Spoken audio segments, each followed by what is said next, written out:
Hey, what's going on guys? This is Jake at That Fit Friend, and today I'll be reviewing the GROUNDIES Active. So when I first saw this shoe, my mind went immediately to a model that kind of looks like a Vivobarefoot Primus Lite III blended with like a Tolos Archetype 1.0. So I was super stoked on this shoe because I'm always looking for models that look pretty good that I can also train in. So 3 pros that I have with the Active is number 1, the shoe is decent for cross training and lifting. So I think if you're looking for that barefoot shoe that you can wear for some strength work, but then doing some athletic style training sessions, this model can be a really decent option to look into. The upper security is overall pretty good. You have a nice low stack height with a nice flexible sole, so you get a lot of ground feel in this shoe. And if you're somebody who likes to kind of just like slip on their shoes and off, this can be a viable option because we do have this elastic drawstring and lacing system. Now I will say I have a major knock on this shoe regarding its performance durability. Stay tuned for that. The second pro that I have with this model is I like the overall appearance of this shoe. It has a nice like clean aesthetic to it. There are a lot of colorways that can go with a lot of different outfits. I went with this colorway because I kind of like that like milk and cookie kind of look to it, and I like that I could wear it with shorts and pants and it looks pretty good across the board. So I think if you are somebody that wants that active barefoot shoe that you can also rock out and about and not have it look overly out of place regarding its construction and appearance, the Active can kind of fill that void.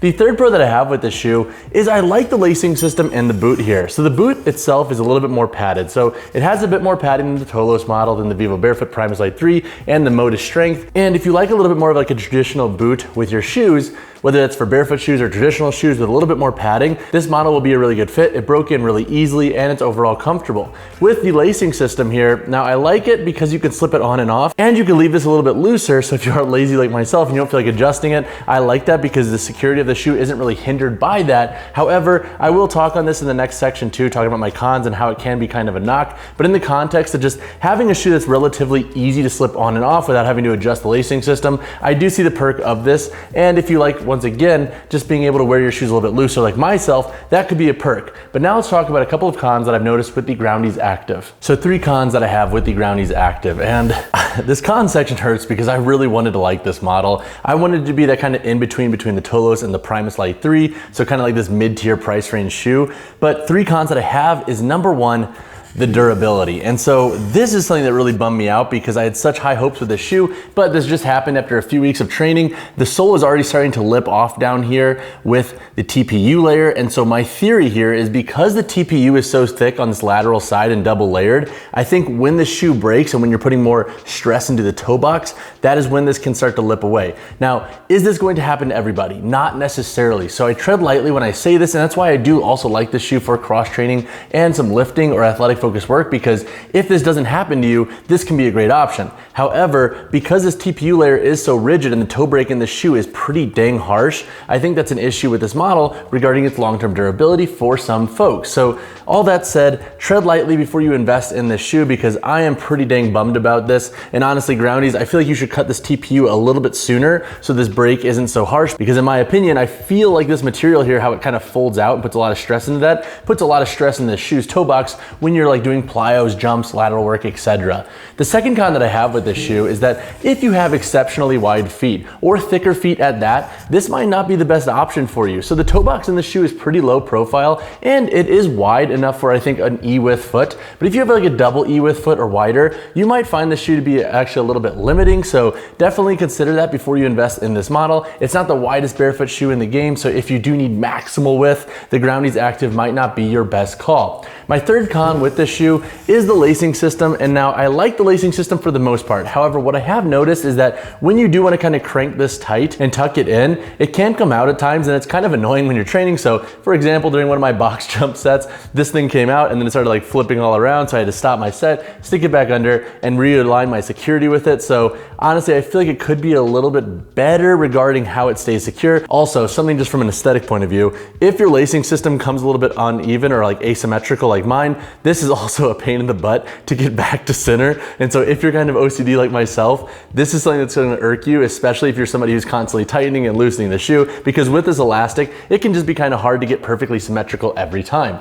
But now let's talk about the performance of the GROUNDIES Active. All right, to chat on the performance of the GROUNDIES Active, I'll discuss how this shoe does for lifting, cross training and versatile training, short runs, and then daily wear. In the context of lifting, I really like this shoe, and I think if you're wanting a shoe for just more static strength work, this model can be a good option. Also, with more dynamic work, this shoe does a pretty good job as well. I like the lower stack height. It feels very similar to Vivobarefoot models, which have that kind of like 5.5 millimeter thick active sole. So I would say that this sole is pretty dang comparable. Plus, you get 2 insoles with this shoe, and you could take them out and you have a finished internal construction. If you want to get closer to the ground, I take the insoles out when I lift in this model because I like maximal ground feel if I'm training with barefoot shoes. I also like the overall tread of the outsole. The outsole does a pretty good job across the board. Now, for high threshold to turf work, this model isn't going to give you the most grip because it is smooth and it is pretty flat. So definitely something to think about. But with like low threshold turf work, this model has been fine, especially with like low threshold like sled pushes and pulls. This model did an okay job. However, once I loaded that sled heavy enough, I did notice a little bit of slip when I was really trying to drive into the toe box of this shoe.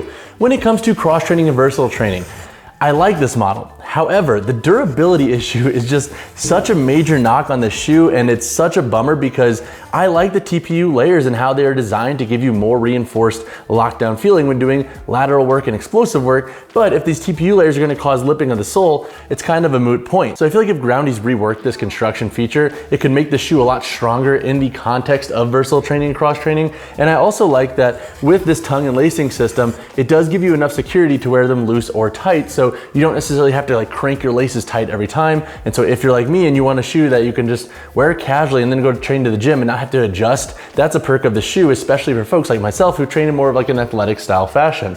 The last thing to like about the shoe in the context of versatile training is the boot construction. I like the padded boot, and this is kind of a breath of fresh air regarding its comfort and feel on the heel. I like to train barefoot in these barefoot shoes often, and so I like the feel of this shoe when training in them and doing like lateral work and not having any rub with the boot. So that was a perk of this model. However, once again, I cannot recommend this model for every single context of cross training because of this durability issue, and tread lightly if that's how you train. When it comes to short runs, I've only used this model for one workout that had 400-meter intervals. The shoe worked okay for that, but I stopped using it because of this sole issue here. So in one of my workouts, essentially I was blending jumps with some short runs, and I looked down, noticed my sole was lipping, and I was like, ah shit, I gotta cut my running now because I don't want this to completely lip away. And also the toe crease can be a little bit uncomfortable in this shoe. So all that said, for short runs, I would say probably pass on the Groundies Active. I had high hopes for this model, but I don't think this is gonna be the most comfortable shoe to run in. And then that takes us into daily wear. And for daily wear, the shoe has done an okay job. But my gripe with this model is that the toe crease can feel a little bit uncomfortable, and especially if you're wearing them all day. So I think for shorter daily wear context, this model should be okay. But for longer days where I was standing all day and walking like 3 to 5, 6, 7 miles with the dog and doing errands and whatnot, I started to notice this crease a little bit more, and that's definitely a problem from an overall comfort standpoint. So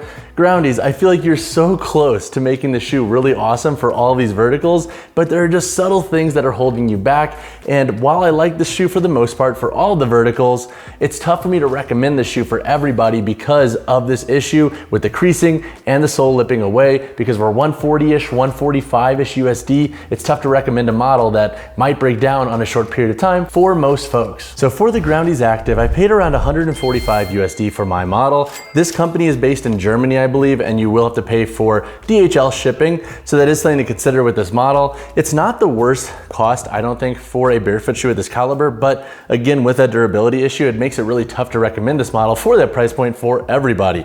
So all that said, this model is like kind of an in-between between a Vivobarefoot model and a Tolos model, which is like more of like 100, 115 versus like 160 to 200. So it's like that in-between mid-tier premium barefoot shoe price. All right, so now let's answer the question, who should buy the Groundies Active? So with the durability point being out in the open, who should realistically consider this model? So I think if you are somebody who does a lot of static strength work and you only blend in some light cross training and versatile training, this shoe could be a good option. For example, if you're not doing so much work where you're gonna be really driving to the toe box, then you might be okay with the shoe and you might not run into this durability issue. I haven't seen that many folks run into this, so hopefully I am the anomaly here. But I think if you are somebody that has a bias towards strength work and then just some cross training and you've been looking for a shoe that you can wear for those contexts and then out and about for some short duration casual wear, this this could be a really good option. The second context where I think this shoe makes sense is if you do have that like more medium to slightly wide foot width and you have a low profile foot, I think this shoe will fit really well for your foot anatomy. So the shoe kind of fits like a glove, and I kind of like that low profile construction, but I do see its limitations for certain foot anatomies. So I think if you are that more narrow, medium, even slightly wider foot, and you do like a slightly more sock-like fit with your shoe, this model can fill that void pretty well. Now, who shouldn't buy this shoe? Number one, I think if you're somebody who wants a shoe for any form of running, all day wear at high volume, high duration, or if you're somebody that does a lot of plyos and you want a barefoot shoe for that, pass on this shoe. I can't recommend them because of the durability issue for everybody. So as much as I want to and as much as I do like this shoe, I'm not gonna say that this model is not gonna break down for you if you train in that context because of this creasing issue. The second context where I think you should pass on this shoe is if you have an exceptionally wide foot. So once again, if you have a double E width foot, or if you have a very thick forefoot and midfoot, this model might not be the best bet for you. With this creasing issue and the low profile upper, I'm not convinced that you'll have a comfortable fit. So I don't want you to buy this shoe, then come back to this video and say like, you made a terrible recommendation, doesn't fit my foot. So buyer be warned if you fit into those foot anatomy verticals. So when it comes to the Groundies Active sizing and fit, you'll want to size up in this shoe. So Groundies recommends sizing up on their site. This model is EU sizing. So I'm a 43 EU normally, so I went 44. Gives the shoe a more comfortable fit. I think if you went true to size, it's just gonna be way too snug and you're gonna run into the end of the toe box. Once again, the width is what I would describe as like wide. So it's not necessarily a narrow shoe, but I don't think it's gonna give you the most width if you are a barefoot shoe diehard and you have a very wide foot. So for my double E width foot and for my caveman feet out there, think it over, caveman. I don't think this is gonna be the best option for you. And once again, if you have a thicker foot, you'll wanna pass on this model as well. But all that said, if you do invest in the Groundies Active, go up a size and hedge your bets regarding your overall fit. All right, so in discussing the weight, heel toe drop, and insole in the Groundies Active, for my size 10 model here, we have a weight of 8.80 ounces. This model has a 0mm heel toe drop, and you get 2 insoles with this model. I have mine out at the moment because I wear them without the insoles, but the insoles are nice because you get one thinner pair and then you also get one slightly thicker pair for additional cushion and padding if that is something you are after. All right guys, so now let's go over the construction of the Groundies Active. So up here on the toe box and then around the midfoot, we have this TPU overlay.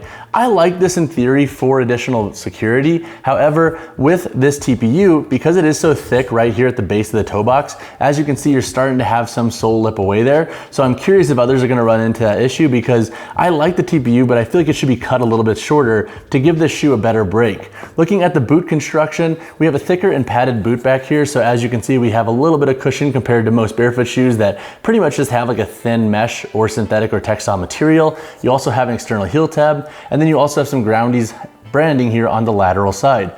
Looking at the lacing system, you have 1, 2, 3, 4, 5, 6 core eyelets that go up, and then the tongue itself is this thin mesh material. You do have an external loop here for additional security. Overall, the tongue hasn't slid a ton on me, so I do like that, especially when I wear it loose. I don't want the tongue to be sliding, and despite it not necessarily having a high gusset, I thought it did a pretty good job at staying secure. And then looking at the outsole in this shoe, you have a rubber outsole with like this hexagon tread. Does a pretty good job, and the lugs are a little bit deeper than the Vivobarefoot models, so I do think the grip in this shoe is a tiny bit better than the Primus Lite III, but for high threshold turf work, it's still not gonna be your best bet, so keep that in mind. And this sole does wrap up around the entirety of this shoe, giving you a little bit of additional protection. Maybe we should even bring this down just to cut this issue out with the durability.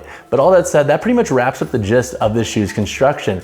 If you have additional questions on this model, drop a comment down below. All right guys, that wraps up my review of the Groundies Active. The shoe started out so strong, and I desperately wanted to like this model because I love having options that I can rock for training and daily wear that look really good. However, with the durability issue, I tread really lightly when I recommend this model and if you should invest in them. If you have additional questions on the Groundies Active, drop a comment down below or reach out to me personally, whichever you prefer. And as always, y'all, drop a like on the video, drop subscribe to the channel. I'll see you in the next one.